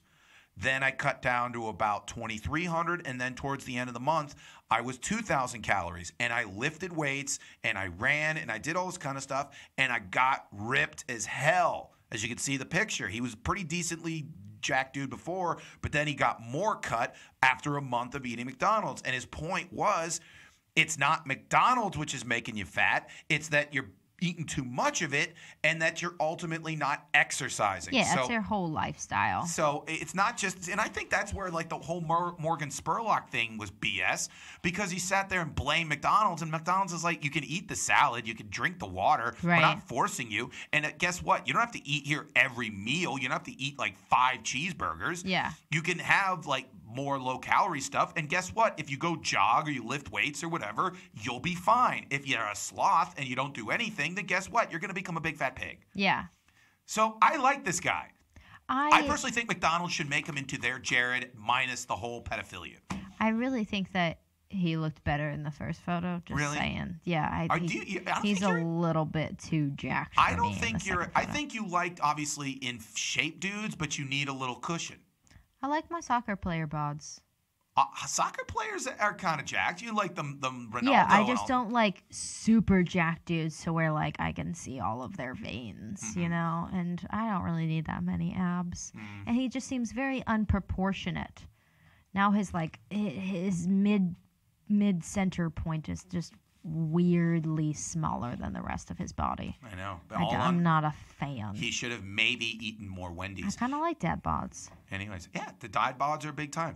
Another thing that's big time is everyone wants to make money off their Instagram. Well, yeah. So like you see one of the Kardashians makes like $100,000 per Instagram and all this other kind of stuff. Turns out that everyone actually has a value on their Instagram. So I actually put our 2 Instagrams in there so you can do mine first. Obviously. Yeah. If I wanted to sell every one of my posts are actually worth, what is it? $3.04. $3.04. So every post in which I post up there, I could be making a cool $3.04. Now, you, on the other hand, because you have a few more followers, because of your multiple hairdos, if every one of you, What? You're saying that's what it is? Yeah. Not my great personality No. and everything else No. and my super cool photos that I take? I believe that it is their super cool photos that Riley Benson takes, and ultimately other things like your hair. But you, if you wanted to sell $3.91, you could be making. What? Honestly, I'd post every day if every day I knew someone was going to send me $3. I'm kind of sad. My followers changed. For a little while, I was at 777, and I thought that would just be a good number to stay at forever. I know. But here's what he said. Also, if you wanted to earn $250, you'd have to have 49,000 followers. If you wanted to earn $500, you'd need about 100,000. If you wanted to earn $1,000, you'd need about 200,000. And if we wanted to earn $5, we'd have to get 391 more followers. I could have, I think, 50,000 followers. If you had 50,000 followers, again, $250 every time you posted. Yeah, That could be a job. I could do that. I think you'd have to do, honestly, more like nude stuff. Yeah, I can do that. You get Riley Benson on it. Nudes. Nudes. He's great at nudes. Yeah. If you follow him on Instagram, he takes a lot of nude photos of himself. I know. I was about to. I wanted you to say that. Anyways, so. Mike was like, "Hell yeah!" But again, Alex, $4 is nothing to sneeze at. $3.91 every day. Like if you know every day, all you get to do is post is like, "Hey, here's a picture of me with water. You should drink water," and then boom, someone sells you a cool $4. Nothing to sneeze at. You and these sayings today. Absolutely. I'm a big sayings guy Nothing today. to sneeze at. What does that even mean? That sometimes like you just sneeze at something like it isn't even worth anything. You're like, sneeze at it, and then you just go from there. Okay. Okay. Anyways, this is a study. You love to poop. Yeah. Well, there was a study in England in which they analyzed men, and they found that the average man, especially if they're married, spends 7 hours in the bathroom a year, not going to the bathroom, just to get peace and quiet. Did they do the same study for women? No. Yeah, of course they didn't. Yes. I bet you, what would you say your number is? I think yours is 7 hours a week. 7 hours a year. Yeah, I mean, I spend at least a half an hour or an hour on the toilet a day. Yeah. So And yeah, and yeah, only 7 hours a week. But I'm saying extra on top of the actual defecating and urination. Yeah, I like to sit there and relax. It's my time to relax, and no one bothers me. See, I think that's one of the things that people are it makes me sad with the fact that we're the only place where you can find any peace in this world is on the toilet. Why don't we leave people alone? We really should. My dad, I love my dad. He'll go in and he'll watch like YouTube videos, so you just hear like all of these noises coming from the bathroom. It's cute. And then when he's on the toilet because he will comment on all of our pictures and stuff like that.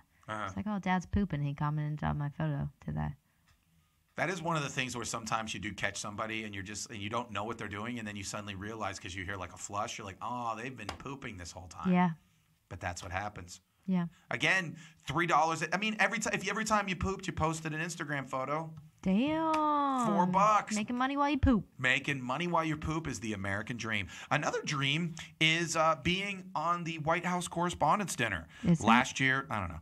Anyways, last year they had Michelle Wolf, and she absolutely killed it, and I loved it.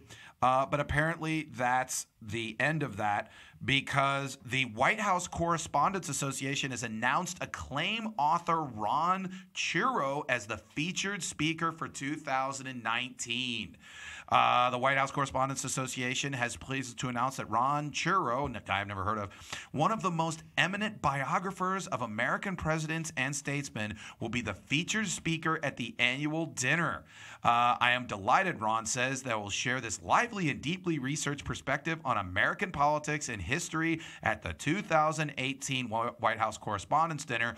Michelle Wolf commented on it. He goes, the White House Correspondents Association are cowards. The media is complicit, and I couldn't be prouder. I would sit there and say that this is complete and utter horseshit. They have had comedians do this, and they're so scared that a comedian is going to roast the room and roast Trump and roast all those kind of stuff that they're going to bring a historian. What a bunch of chicken shit. What a bunch of, I mean, like Michelle Wolf said it, cowards.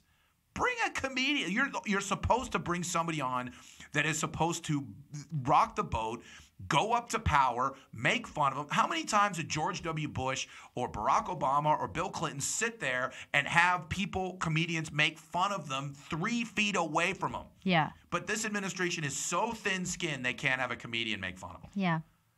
And so they're going to bring a Imagine this is the flip. What if this guy's funny as shit, though? He says he's going, it's going to be pretty lively. That reminds me of like when in Howard Stern's Private Parts when like they fired Robin and instead they brought a guy who just was a straight news guy and he goes, I did a little comedy myself back in the day, and they're all just like, are you kidding me? Like again, you could have gotten any comedian on the planet for this, and yet you bring a historian. I'm rooting for him. I mean, I think he's got it in him. To do what? Not bore the hell out of the room? Yep. Imagine, okay, let's say, for instance, you this super hot dude that you're going to meet at Taco Bell sits there and goes, hey, I got tickets to the White House Correspondents' Dinner. No, I'm not going to, no matter what. You wouldn't go to the White House? It's the nerd prom. It's going to all the biggest big-time celebrities all of are there. That sounds terrible. You wouldn't want to go to the White House Correspondents' Dinner? Everything about it sounds terrible. Why? I don't want to be in a room with all those people. You love award shows. It's basically an award show. You get to dress up. A bunch of celebrities are there. Would you like to go to the Oscars? You love the Oscars, but yet you don't want to go one of these days? I love the Oscars. You love all the awards where they give people shiny statues and stuff. No. You think that I love the awards because I like them mildly more than you do because you hate them. I know. I despise them more than anything in the world. And I try and stand up for them a little bit. I know. But they're terrible. Anyways, the White House Correspondents' Dinner, again, so many great comedians have done it. So many great moments of just roasting power. And so they just absolutely put their tail between their legs and they freaking pick a historian. He's going to do it. He's not. He's going to do it. He's going to be boring. He's going to be great. He's going to be the best one they've ever had. Alexander Hamilton one time said... I believe in him. You believe nothing. You know what I believe in? I believe in news and notes being done. Boom, win, victory. That's it. All right. There you go. And now we have our final segment, Comment Your Ass Off. So if there were any comments today, we will comment on them, play the theme song. Say hello to the villain that's been you out. All right, Alex, are there any comments today? Yeah, there's a couple comments. There you go. I told everyone to tell me what color my hair is. Philip says, rename the show to the Alex Clemens Show if you want a color name. Uh-oh. What up? Would you be against that? I don't know him at all. What do you mean, would I be against that? I mean, like, but you'd have to could you come up with a new logo, the Alex Clemens Show? To be honest, the only reason I'd be against it is because of my dating life. You know? Yeah. People find me easy enough as it is. Uh-huh. I don't want to give them one easier reason to find me. Yeah. Sam asked if this is our Thanksgiving episode. It is. We barely talked about turkey. Turkey. Because I think we had an hour and a half show last year only on turkey. Yeah, I think we talked about. I actually just showed up the other day. I think I talked about what to do on Thanksgiving Eve, the biggest drinking night of the year. I know. I'll let you know how mine is this year. Hi-yo. Woo!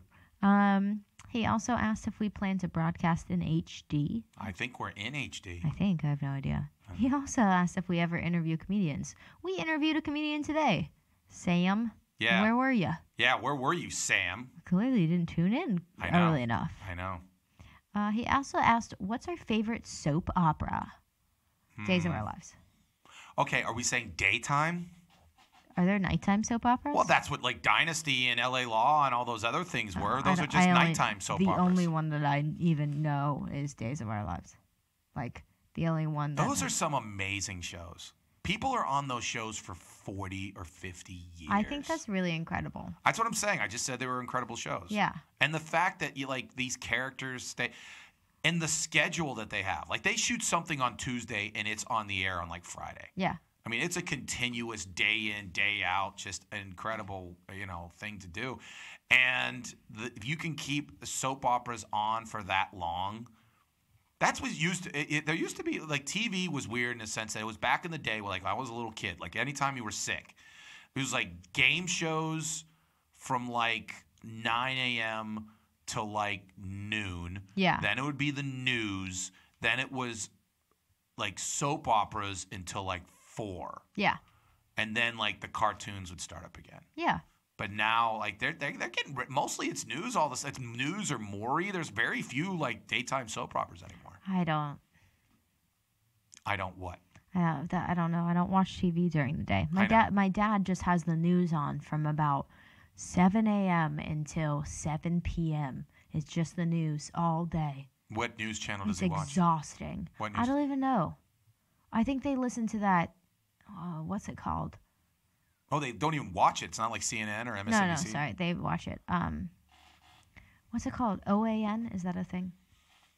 OAN? It's some abbreviation that has headline news? No, I don't know. Headline news and HNC or whatever. I don't know. I don't think so. I don't know what they for as much as it's on. I really try and tune it out and like don't pay attention to it at all. They even have it on when my dog, like they'll turn the TV on for my dog when we're away so that she's not like lonely. Mm-hmm. Like you're making her real anxious about the world. The thing that gets me about every time I watch the news is now the big thing is they try to go breaking news and you're like, holy crap, what's happening? And it's the same thing you heard like 4 hours ago. Yeah.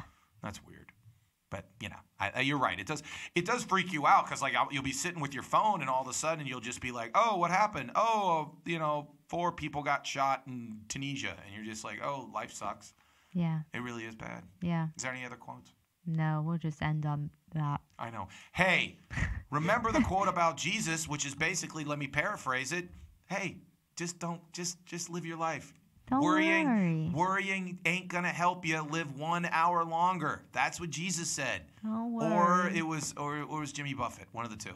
Anyways, it's the Mike Sasson Show. Enjoy your Thanksgiving. Alex, enjoy your Thanksgiving. Thank you. You too, Mike. Thank you very much. Enjoy your turkey, the pie, the football. It's going to be great. We're going to be back next Monday. Again, this Friday, 8 o'clock, Ham Bones, Ron Placone. Check them out. Thank you very much for joining us today. Again, my name is Mike Sasson. Keep listening to The River's Edge. www.riversedgepgh.com, where you listen to the best local music and best local talk. Very proud to be a part of it. My name is Mike Sasson. That's Alex Clemens. We'll see you next week. Bye.